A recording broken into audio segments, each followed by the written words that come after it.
অর্ধেক করে ভাগ করিয়া দেব, অর্ধেক ভাগ তোমাকে দিয়ে দেব। আচ্ছা আরো বলছি, তুমি অর্ধেক রাজ্যে তুমি রাজা হবে, আর লঙ্কার মাঝে আমার আছে নারী 10,000, এই যে ভাগ করিয়া ও মামা এই যে তোমাকে দিব আমি 5,000। করলেন ও মামা, আরেকটা কথা আছে মামা, এই যে গন্ধমাদল পর্বত একটা সরোবরে গিয়েছে, সেইখানে একটা কুমির নিয়েছে।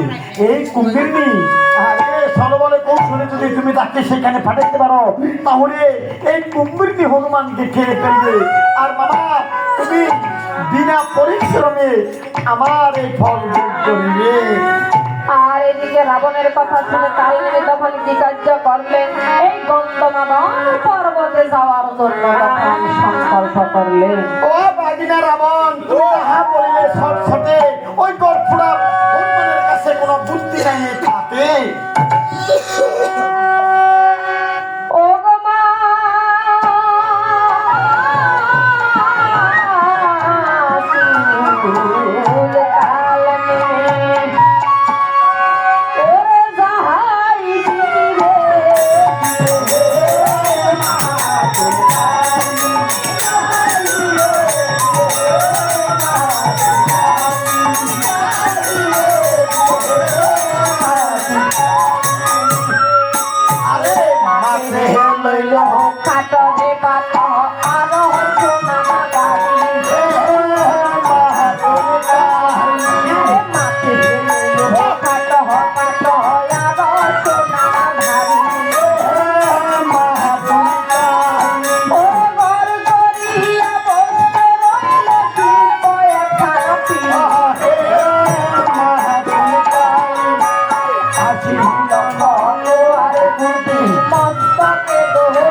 কি নিয়ে ফেললাম?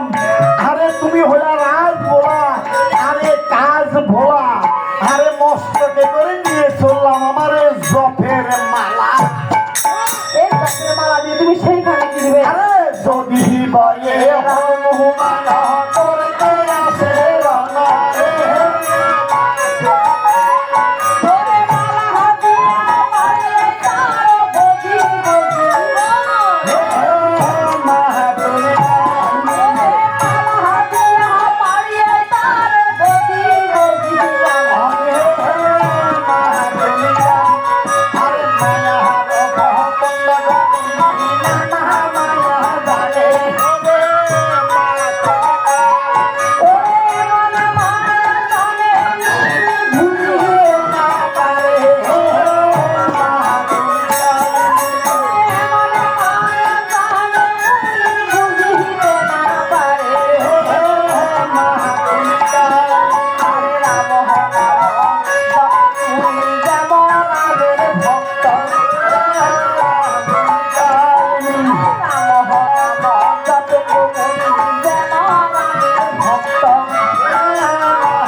ভক্ত রাম নাম করি।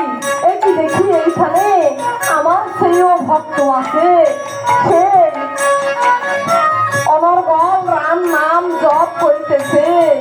সে কি আমি দেখি সে কেমন ভক্ত। ও কেমন ভক্ত, এমন বীর সে হনুমানের আগে গিয়ে সেখানে উপনীত হলেন, আর সেই মায়া করে সন্ন্যাসী বেশ ধরলেন, আর একটি মায়া করে এই যে কলসি সৃজন করলেন, আর কলসের মধ্যে সুবাসিত জল রাখলেন বা হনুমানকে মোহিত করার জন্য। আর এদিকে হনুমান, আরে তারপর হেতে হনুমান জমন করিল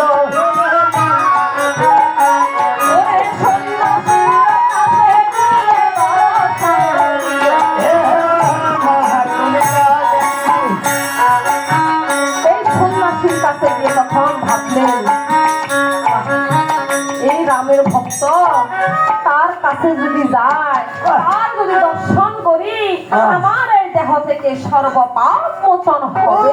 ভক্তের শিখরণ দর্শন করিলে সর্বপাপ বিমোচন হয়। আজকে রামের ভক্ত এই যে আজকে সন্ন্যাসী চরবু করলে আমার আপনি আমাকে থাকবে না। প্রসাদ ঠিক আছে, দিন। আমি এসেছি আপনার কাছে প্রসাদের জন্য। এই তুমি আরে প্রসাদ তোমাকে যদি প্রসাদ নিতে হয় তবে একটা কাজ করতে হবে। আচ্ছা। কত দূর দূরান্ত থেকে তুমি এসেছো, তোমাকে একটু শুচি হতে হবে। কারণ এই শুচি হবে কোথায় জানো? এই এখানে একটি সরোবর আছে, সেইখান থেকে তুমি স্নান করে আসো, আমি তোমাকে এই প্রসাদ দেব। ও হনুমান, এই কথা হনুমান যখন শুনলে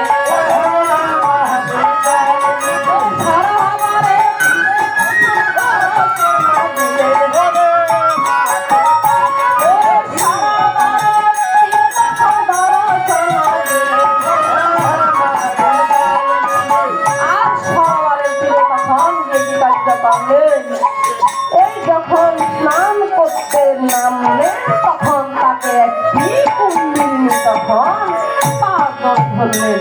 আরে কে ধরেছে পাচ্ছে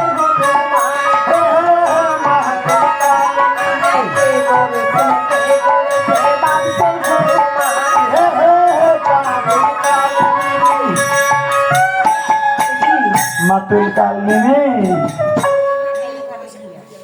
এই কি? এটা তো হলো কুম্ভিনী। আমাকে কেন ধরেছে কুম্ভিনী? বাবারে, ওরে কুম্ভিনী, আমাকে কেন ধরেছিস? আর এদিকে তখন কি কার্য করবে? তোর ভবনে আমি সাঙ্গ করবো। এই যে তুই যত জীব জন্তু খেয়েছিস আর খেতে পারবি না। আজকে তোর জীবনের শেষ দিন। আর কুম্ভিনীকে যখন ছিঁড়ে ফেললেন, এই কুম্ভিনীর দেহ থেকে একটি মেয়ে ছেলে বের হলো। কি সুন্দর একটি কন্যা সেখান থেকে বের হলেন। বের হয়ে সে তখন এই যে হনুমানকে কহিতে লাগলেন, হনুমান কহিতে লাগলেন, কে গো তুমি?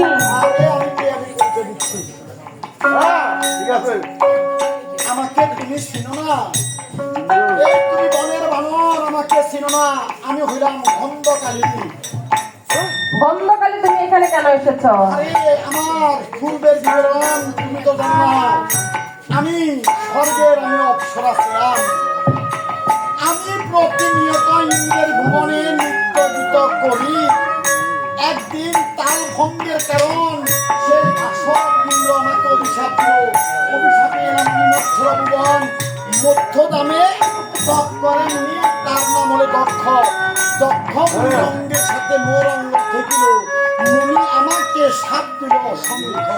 আমাকে বললো, এই তুই যৌবনে গর্বিত হইয়া তুই আমাকে ধাক্কা মারলি। এই যে আজ থেকে তোর এই সুন্দর রূপ চলে যাবে, তুই ওই সরোবর দিদির জলে তুই চিরদিন সময় কাটাবি। আর এই যে ত্রেতা যুগে হনুমান, রামের ভক্ত হনুমানের যদি পদদর্শন পাস তাহলে তুই উদ্ধার হয়ে যাবি। ওরে হনুমান, তোমাকে আরো বলে যেতেছি, তোমাকে সাবধান করে যাচ্ছি। তুমি যাকে এই যে সন্ন্যাসী বললে, আদর্শের সন্ন্যাসী নয়, সে হলো রাবণের চর। আর এদিকে কালদিনী কি কার্য করলেন? সে মনে মনে ভাবলেন, আমি হনুমানকে তো সরোবরে পাঠিয়েছি, সেই সরোবরে তো একটি কুম্ভিনী আছে, তাকে হনুমান এই যে হনুমানকে সে কুম্ভিনী খেয়ে ফেলেছে, আর সে আসবে না। আর এই কথা ভেবে এই যে কালদিনী কি কার্য করলেন? নাচতে লাগলেন। ওরে নাচে মামা কালদিনী, নাচে মামা কালদিনী, নাচে মামা কালদিনী, নাচে মামা কালদিনী, ওরে বাগবই বই তার দক্ষিণে, ওরে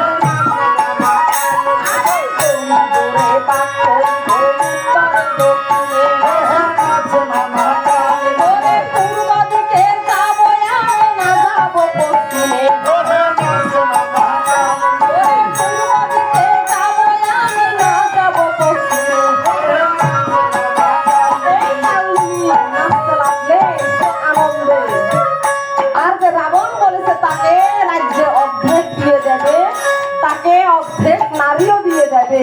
সে ভাবলেন আজকে আমি সেখানে গিয়ে কি করবো, এই দড়ি ধরে আমি উত্তর দক্ষিণে আমি ভাগ করবো, ভাগ করে আমি পূর্ব দিকে যাবো কিন্তু পশ্চিম দিকে যাবো না। যা কি করবো জানো? আরে যেই ঘরেতে আছে আমার সুন্দর বন্দর দড়ি, আরে যেই বাড়িতে আছে আমার সুন্দর বন্দর দড়ি, ওই সেই বাগানে অন্য লোক নাই, ওই সেই বাগানে যেই বাগে সুন্দর বন্দর দড়ি আছে আমি সেই বাগানে নেবো। আর কি করবো জানো? এই মন্দ দড়ি আমাকে যখন বলবো এই যে ওগো প্রভু আমি আপনার জন্য খাবার নিয়ে এসেছি আমি তখন মন্দ দড়িকে কি করবো জানো? ওরে না খাঙ্গে বলে গর্জি আইবি, আরে না খাঙ্গে বলে গর্জি আইবি,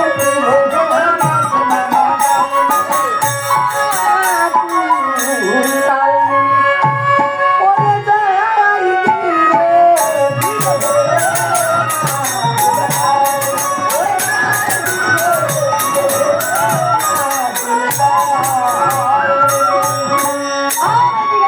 করলেন। হনুমান তখন সেইখানে আসলেন আর হনুমানের সাথে আর সেই কালমিনীর সাথে সেইখানে যুদ্ধ হলো।